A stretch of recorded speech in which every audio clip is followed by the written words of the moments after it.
My irrational fear of mutated hill people is at about 1,000% right now.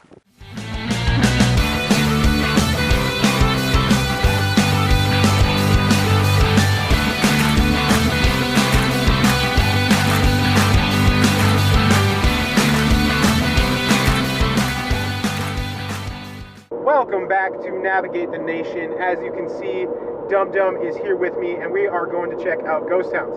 I have a list of ghost towns that I would like to check out.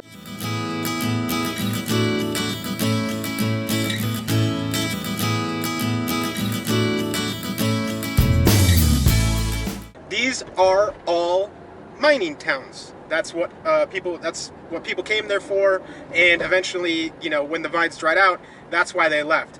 We're here, sort of.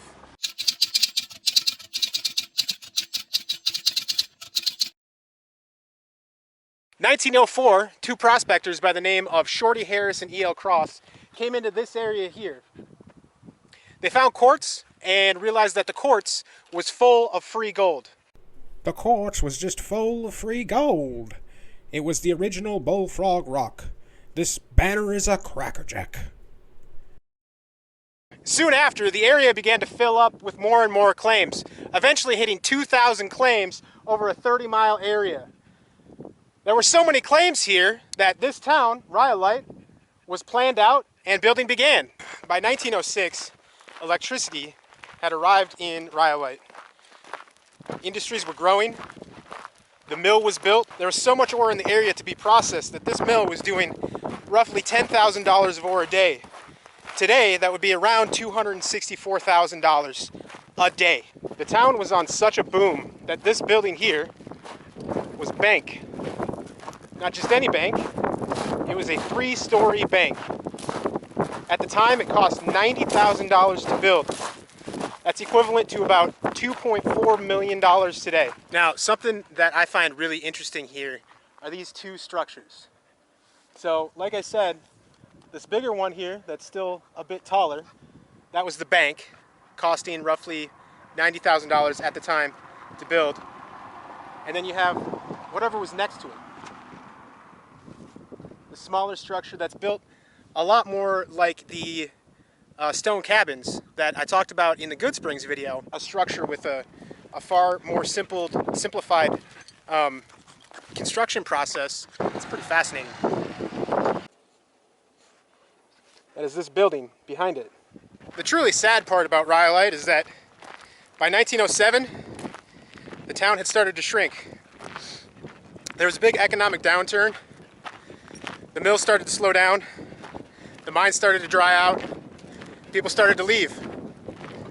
The bank closed. The newspaper closed. By 1910, it was all but abandoned.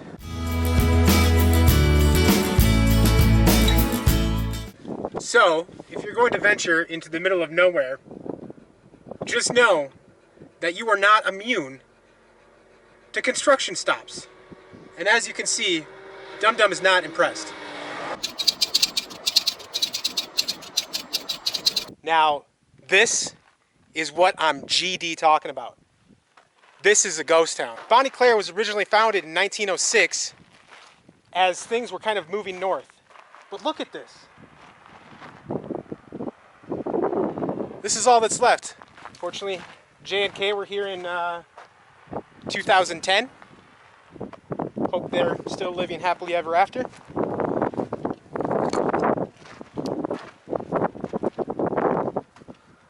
Bonnie Claire doesn't have much of a history.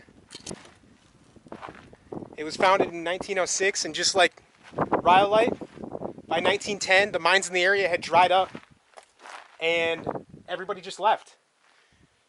The crazy thing is that you see just the difference in building, right? So this is all that's left, one wood shack. We have a guest. Another wanderer of the desert.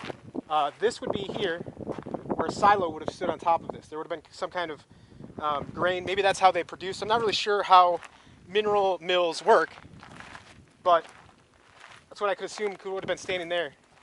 And since this over here appears to be a ladder going into the ground, I'm guessing this may have been a mine entrance.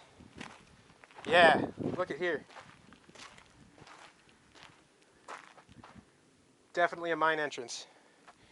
This one, oh yeah, we can see some stairs right here. You see one poking out of the ground?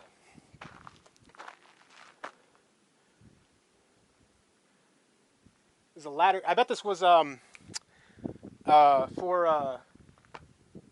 carts of ore to come up. They would have used this as the structure, and then this would have been the guide here, this metal piece, for the cart to be dragged up to the top there. You can see the pivot for where a pulley would have been. Dropped it into the structure, and then I'm guessing this is part of the mill house where this would have been worked and then sent off on a train. You know, I think it's great to know history, to know every detail you can, to know about every person you can. I mean, maybe not every person you can. There's some dumb people out there that you don't need to know about. Little pieces of history like this, where there's so little information about that you can find about it, but the information that you can find about it tells a story. And then you come here and you see it and you wonder, what were these people like? And then to wonder, like, what did this look like? How deep did it go? Huh.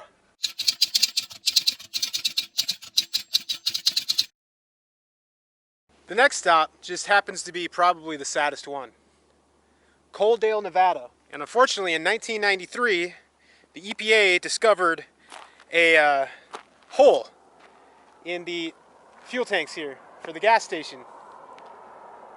Gas station went out of business, which resulted in the restaurant going out of business, and then everybody just left. Now, as you can see, it's I guess a stop along Route 6 or 95 that people use for art displays. Dum-dum.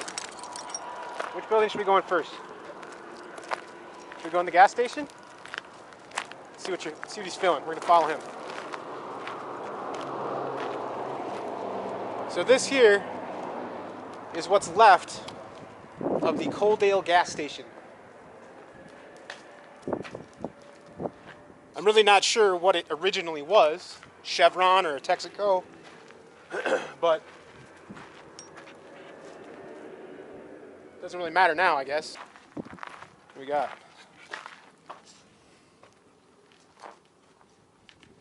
Maybe a service building? It really is sad, you know? People establish a business, a place to live, start developing an area, just to have it kind of cave out from under them. Maybe a small restaurant? Maybe this was the restaurant? I'm not really sure. Now, I don't know about you guys, but another thing that I find a little bit eerie, mildly unsettling about ghost towns, specifically this one, I had a bit of that feeling in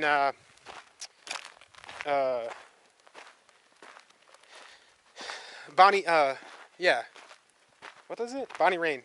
There's 5 or 6 buildings. I believe this here, what we're looking at was maybe studio apartments, maybe a small hotel or motel, since it is on a major east to west highway.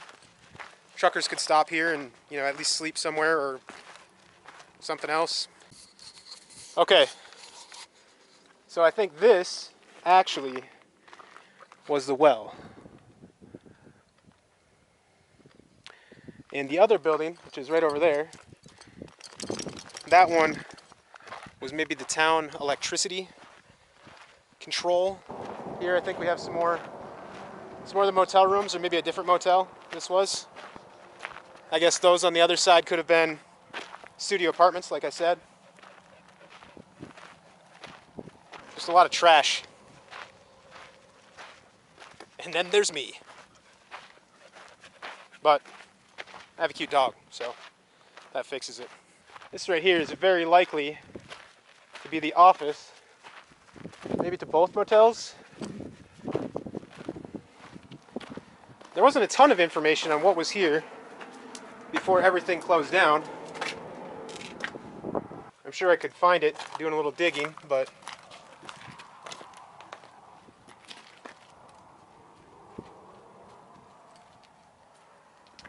so this box here with the suggestive graffiti on it, that's actually a shower. Which kind of makes me think that the people that ran the gas station, owned it, actually lived inside. There's a lot of foundations here where I don't know what those would have been. Right here, you see where they dug up the old fuel cisterns. And then back behind here, you can kind of see this 2 cinder block foundation. It's C-shaped. Maybe that would have been a service station, or look at that view. Have that in your backyard. Which is funny that I say that I like mountains so much, because I have this like unjustified fear that the hills have eyes people are actually out there. And that's why I carry protection with me when I do these more remote navigations. But yet I love staring at mountains and being around them. Alright, so we are coming up on our last stop for the trip.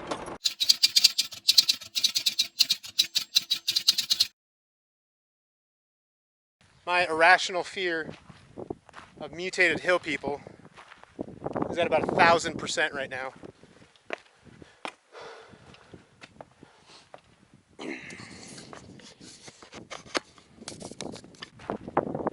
We are now in Blair, Nevada. As you can see, I believe this was the old mill, possibly a saloon, but judging by its structure size, honestly, it could have been anything.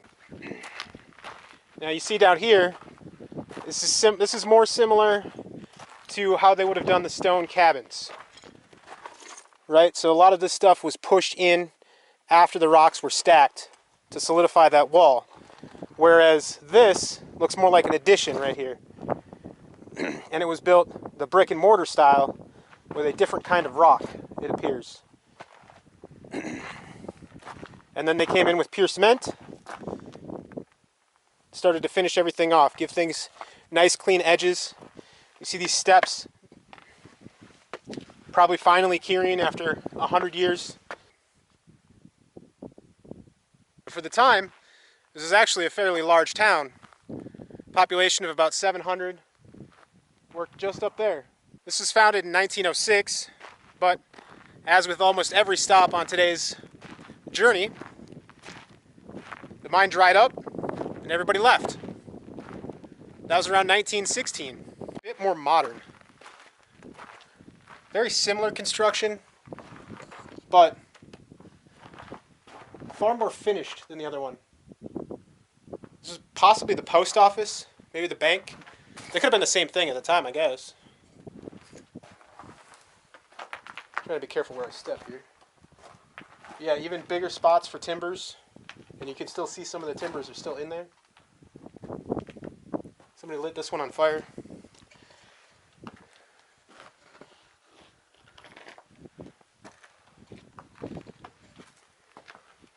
Maybe an office there.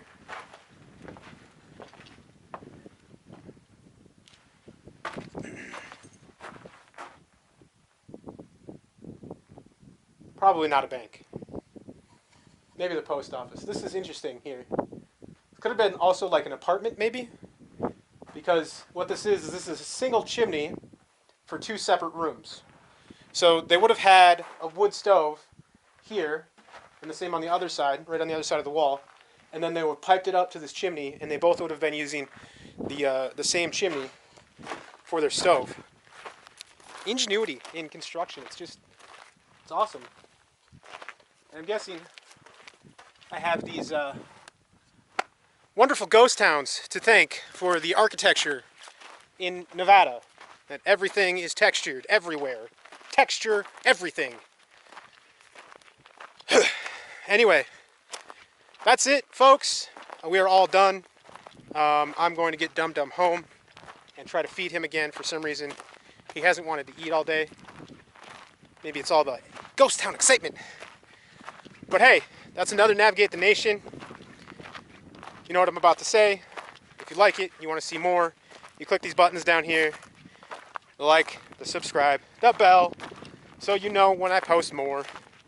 It really helps me out, to be honest. Leave a comment if you're watching this. Let me know where you want me to go. I've been looking for other places to go and other ideas. I still have places that I want to go, but, you know, maybe y'all aren't interested in where I want to go, and you want me to go somewhere that you want to go. But yeah, now you can see the cans a little bit better right there. If it was earlier in the day, I'd probably venture up to that mine, but I already feel like mutated hill people are getting their pots and pans ready. Well, I'm out of here. Cheers. Stay healthy.